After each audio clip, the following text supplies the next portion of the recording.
Posée par Martin Corson. Bonsoir Monsieur Asselineau. Il nous demande quel regard portez-vous sur le rapatriement de plus de 300 tonnes d'or par l'État allemand? Y a-t-il un rapport avec les écarts abyssaux du système Target 2? Alors, je ne sais pas s'il y a un rapport immédiat, mais a priori, c'est pas évident.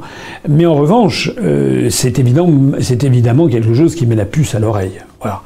Il faut savoir que l'Allemagne fédérale avait des stocks d'or qui, après la Seconde Guerre mondiale, ont été évacués pour une grande partie, ou même la quasi-totalité, je crois, du sol allemand, parce que l'Allemagne de l'Ouest, de l'époque, craignait éventuellement une invasion soviétique. C'était le moment de la guerre froide, dans les années 50 et 60. Et donc, les Allemands avaient placé leur or, notamment chez les puissances qui avaient triomphé et qui s'étaient partagé l'Allemagne de l'Ouest.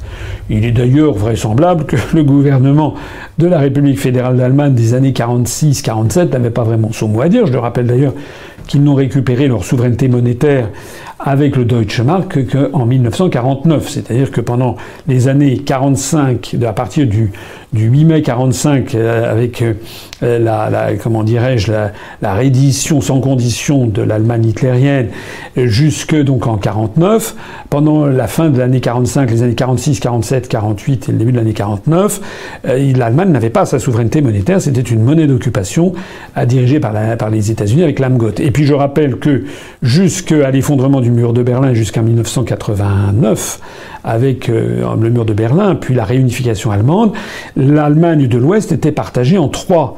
Il y avait le grand sud de l'Allemagne de l'Ouest qui était sous occupation américaine. Il y avait le nord qui était sous occupation anglaise, et puis il y avait une partie du sud qui était sous occupation française, et puis Berlin-Ouest était partagé également entre ces trois puissances.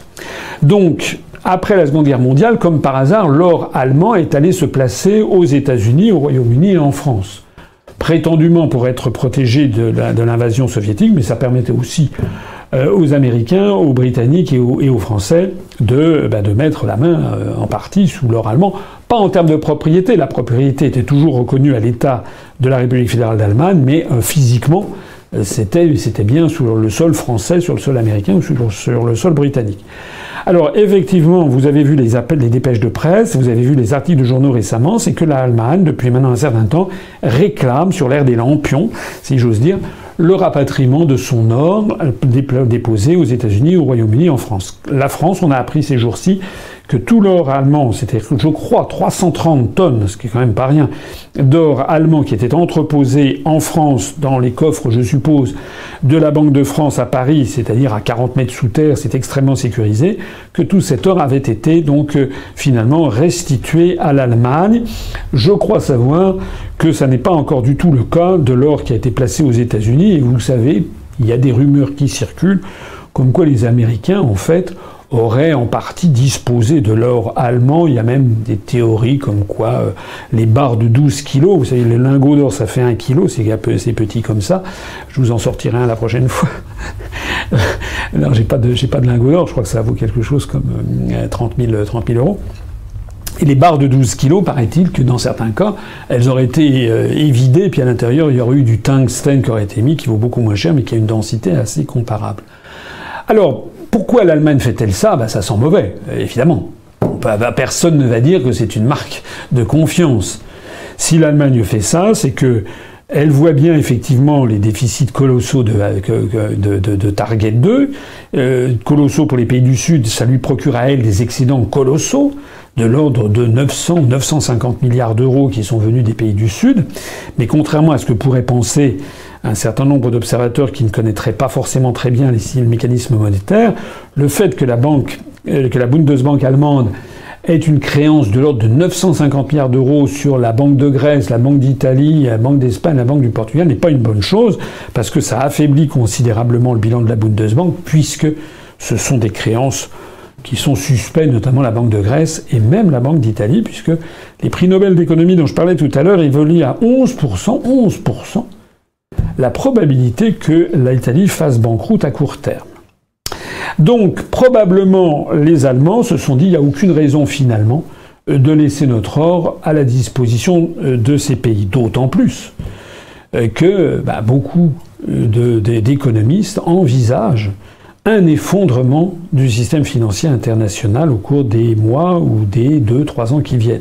Le pire n'est jamais sûr, bien entendu, mais il est sûr en tout cas que le fait que l'Allemagne veuille récupérer son or est un signal d'alarme, un autre qui vient se multiplier, comme si les autorités allemandes avaient elles-mêmes anticipé qu'il y ait un grand crash financier qui risque de se produire. Et si crash financier il se produisait, c'est-à-dire si d'un seul coup les marchés financiers mondiaux tout simplement ne fonctionnaient plus, non seulement, bien entendu, le commerce international s'effondrerait, la mondialisation inévitable partirait en fumée, mais même la vie quotidienne des gens serait extrêmement impactée. Et dans ce genre de situation, il n'y a qu'une seule valeur refuge qui est connue depuis les pharaons, c'est l'or, qui a le bénéfice d'être un métal rare, un métal très cher, parce que rare, très beau, brillant, inaltérable. L'or est absolument inaltérable et en plus avec une très forte densité. C'est la raison pour laquelle l'or, dans toutes les civilisations du monde, est devenu un symbole de puissance, de richesse et le symbole même de l'argent.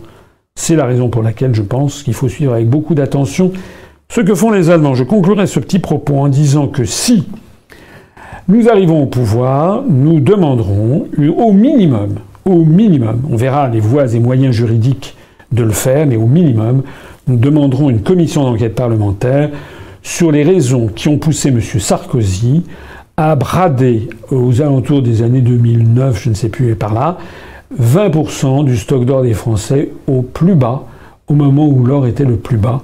Nous demanderons des comptes à l'ancien président de la République française et aux personnes qui ont autorisé ce choix absolument délirant de vendre 20% de l'or des Français.